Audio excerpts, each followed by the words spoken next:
Hailing frequencies open. Hello, everybody. This is Fred Love here. I just wanted to jump online to do a quick off-the-cuff stream about the most recent edition in the Star Trek Adventures line that I helped to do some writing for, and that is this book right here, the Delta Quadrant Sourcebook. I just wanted to give everyone an update and maybe go through the chapter that I helped to write and give you guys a tour of why I think this book is so cool and why I'm so proud of it. So I hope, first of all, I hope everyone out there is doing well. I am down here in my basement. This is where I've been running games online for the last couple of years. It's also, I've turned it into an office space while I work from home during this pandemic. Boy, it's been what a long year this last week has been, these last few weeks have been. So I hope everyone out there is safe and healthy. I've found that gaming has been a really good outlet and escape for me, and I hope it is for you folks out there as well. I want to give you guys an update.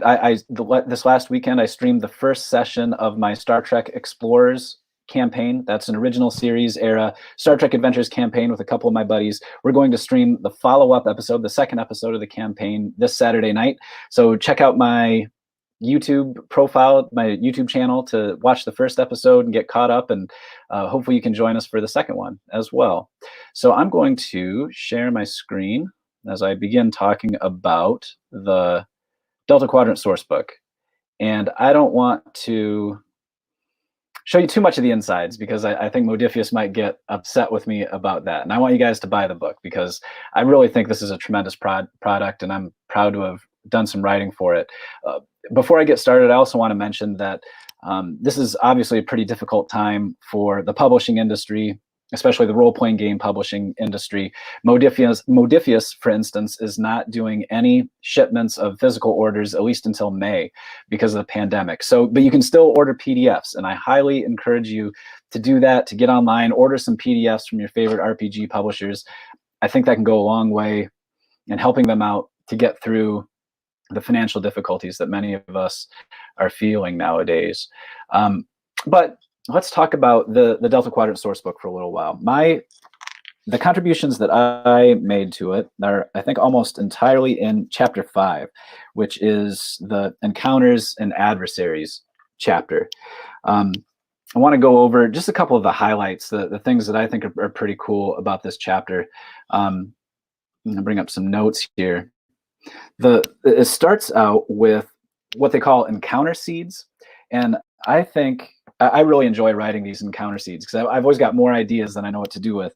The encounter seeds are just a couple of hundred words long, and rather than a full-blown adventure scenario for you to run at your table, it just kind of gives you the basics. It gives you a concept and a few scenes that could happen as a result, but it leaves a lot of the creative work to the game master and to the players to kind of fill in those blank spots. So I think that it's kind of a happy medium in that it gives game masters some direction and a concept to make their own, and it also leaves a lot of space for improvisation, which I think is the real magic of tabletop role-playing games. So I wrote several encounter seeds for Chapter 5 in the Delta Quadrant book, and though it's kind of a greatest hits of some of the species and events and some of the strange phenomena that we see throughout Voyager's run. I should mention that Star Trek Voyager is far from my favorite Star Trek series. In fact, I would probably, if you pressed me, I would probably say it's my least favorite, though I still like it. I like all the series, though not to an equal degree, right? So I like Star Trek Voyager. I don't love it like I love Deep Space Nine or the original series or the Next Generation. But when I started to work on my assignment for this book, I started thinking of the Delta Quadrant, not really so much in connection to what we saw in Voyager, but just thinking of the Delta Quadrant as a setting, totally apart from the Starship Voyager and its crew.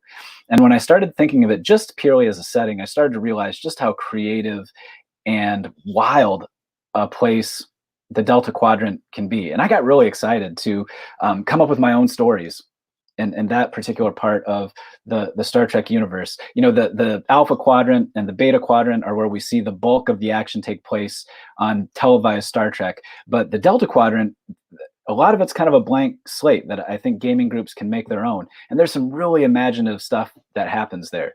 So in that sense, I really enjoyed writing for the Delta Quadrant Sourcebook. So a couple of these encounter seeds include references to the Demon Planet.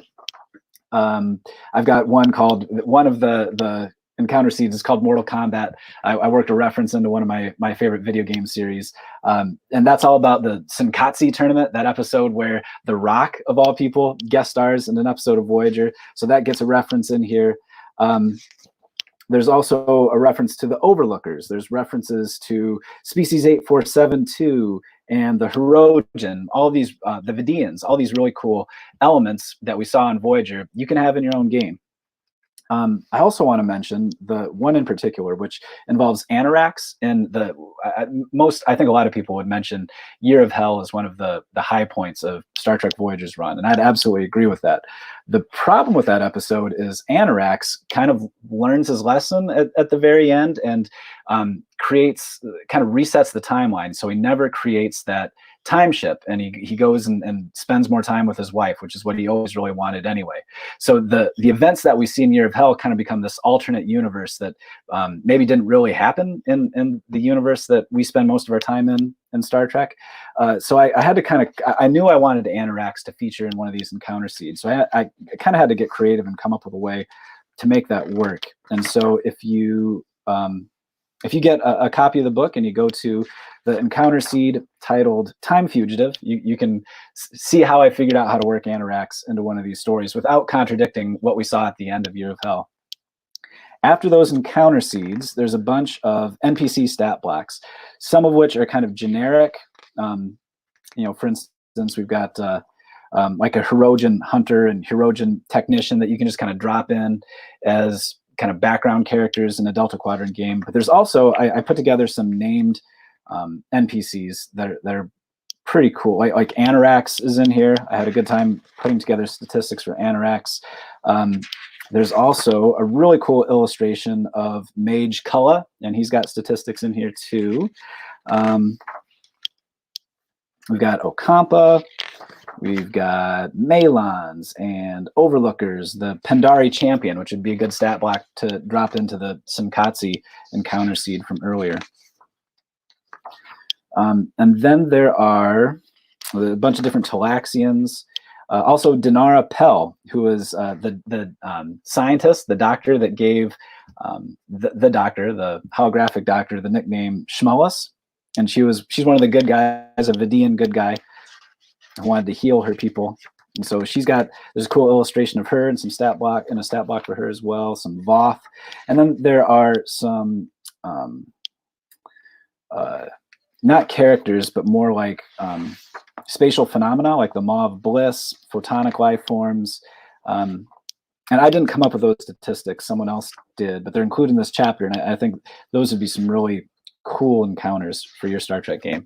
So, Game Masters, if you're watching, I implore you, you don't have to run your entire campaign based in the Delta Quadrant, but I think it would behoove you to come up with an excuse to bring your campaign to the Delta Quadrant, even just for 1 or 2 sessions. Maybe Q transports your crew across space. He's done that before in The Next Generation.